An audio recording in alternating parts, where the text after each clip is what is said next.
Now the ki- now the people complained about their hardships in the hearing of the Lord, and when he heard them, his anger was aroused.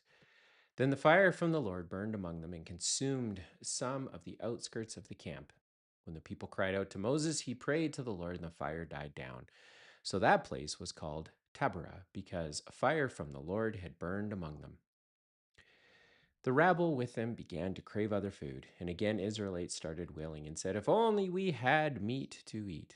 We remember the fish we ate in Egypt at no cost, also the cucumbers, melons, leeks, onions, and garlic. But now we've lost our appetite. We've never seen anything but this manna." Manna was like a coriander seed that looked like resin. The people went around gathering it and then ground it in a hard mill or crushed it in a mortar. They cooked it in a pot or made it into loaves, and it tasted something made with olive oil.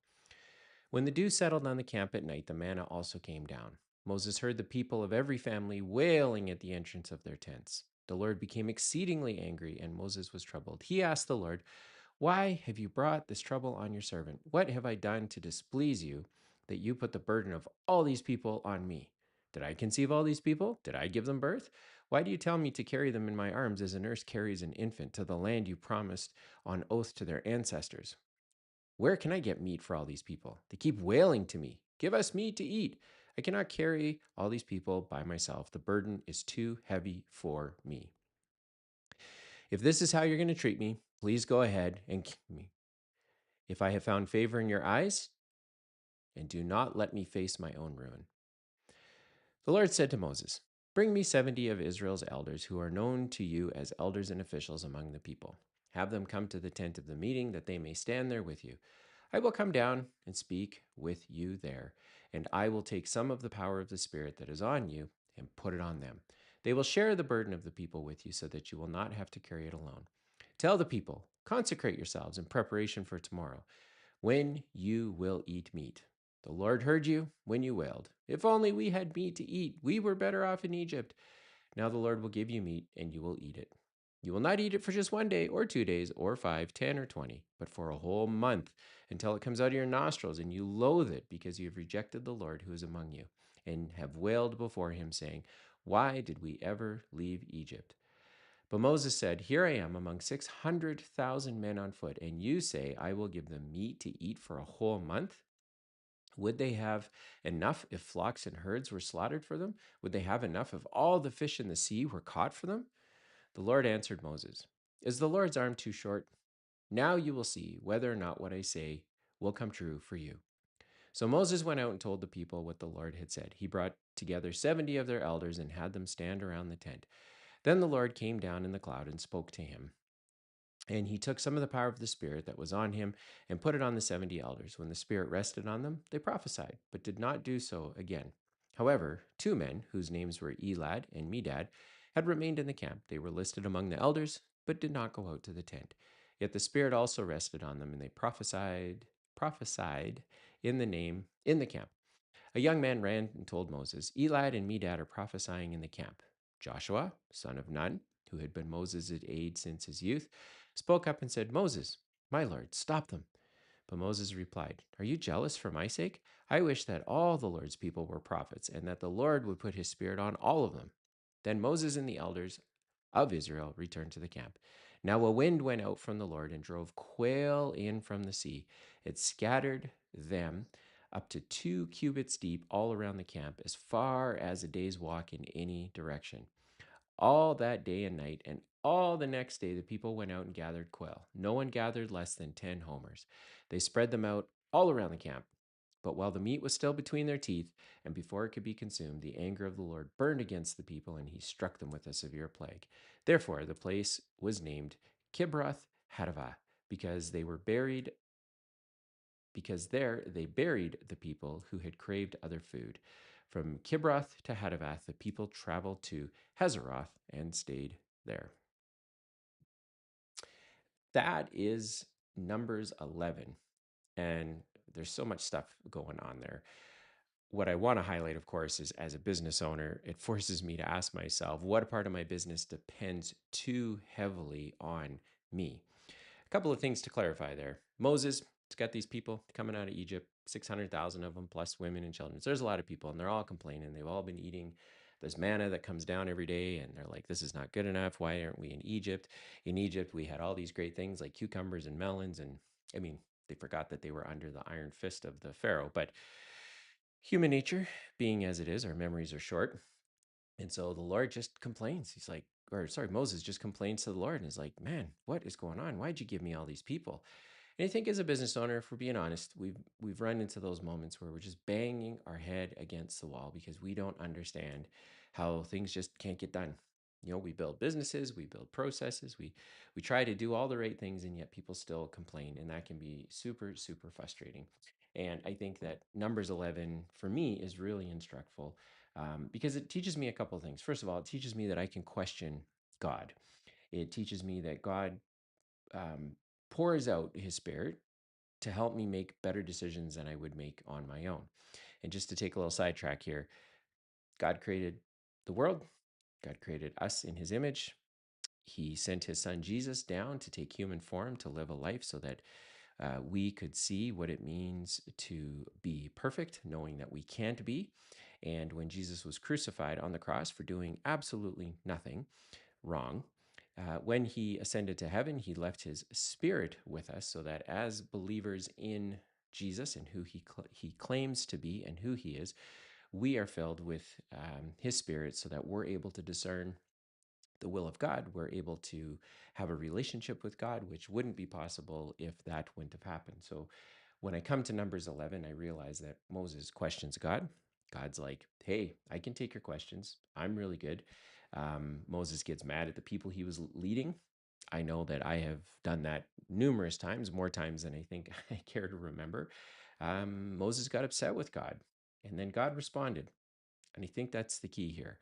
I think a lot of times when you come to a passage like this, because there's so much in Numbers 11, I mean, we could go verse by verse and talk about all the things that generally people have a problem with. However, my goal this year is to come to the Bible and use it as scaffolding to help me understand how to navigate the world as a business owner and what does the Bible actually say about that. And so what we see is that God actually responded to Moses and realizing as well in Numbers 11 that much like I can't do it on my own, Moses couldn't do it on his own and he needed help. And I know that, oh man, how many times have I been able to go to God with the things I just don't understand, whether it's lawsuits and God's spirit bringing me just a sense of peace and clarity that even though the outcomes may not have been what I had wanted, that I was able to give it to him and say, hey, like this is happening. I'm going to do the best job that I can, but ultimately I leave the result with you. And that to me is a pretty big deal as a business owner because we don't have a lot of people to go to that we can do that with. Even our best friends who are business owners or our spouses or our partners, we can't really go to them and say, "Hey, here's the thing I'm dealing with, but I want you to just carry it for me and I'm just going to focus on doing the next thing." And I think that in a Christian faith, a Christ following faith, that we're able to come to the Bible and see just repeated examples of human humans getting frustrated with God, God responding, but God also saying, "Hey, I'm big enough to take on your problems." I know that during COVID, there were a lot of examples where I think God's Spirit brought new ideas and fortitude to the businesses I was involved in. In one business, we ended up being able to create two shifts throughout the week, 2 4 10 shifts, so 4 days a week, 10 hours a day. And that actually helped us to grow a business during COVID. We were able to, in a different business I was responsible for, in fact, the business I know now, own now, we were able to diversify out our product offering to take advantage of the skills and the experience that our team had, the tools, the equipment, and we were able to find a whole new stream of revenue. And again, I believe that during COVID, because it was such an uncertain time, and I was able to come before God and say, hey, I'm not really sure what to do. This isn't fair. I'm in these positions of leadership and I don't have answers. He was able to, I believe, give me ideas, and I was able to, one step at a time, just take advantage of them to get through what was otherwise a very, very difficult time. And I think that when I'm trying to be intellectually honest about it, I think that I'm only so capable of getting the results that I get. In fact, if it wasn't for the Spirit of God, I don't really know how to evaluate the options and the decisions that I would make because I'm virtually certain they wouldn't end well. I'm not incredibly intelligent. I tend to learn the hard way by hitting every single landmine that I come across. And I think that through the power of God's Spirit, He's able to reveal things to me or show things to me or bring people along my path or bring podcasts or books or other means by which He can get my attention, get me to consider other things. And then those things that I'm considering end up being better than the things I could have considered all on my own without Him. And I think that His Spirit ends up enabling a different result or an outcome that I can't get on my own. And I'm going to continue to make the same mistakes over and over again if left to my own devices. I am going to be like these Hebrews, these Israelites going through the desert complaining about all the things they don't have, forgetting all the things they do have compared to all the things they didn't have. That's me. That's me in a nutshell. But it's also me in a nutshell with Moses, where Moses is like, hey, you gave me these people to take care of.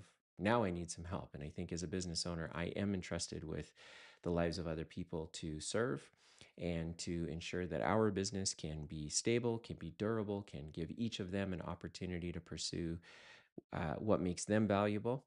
But it doesn't mean that I'm still not human and I still don't have all the same challenges and questions and concerns that every other human has. And what I rest on is, Moses was doing this. He was able to go to God.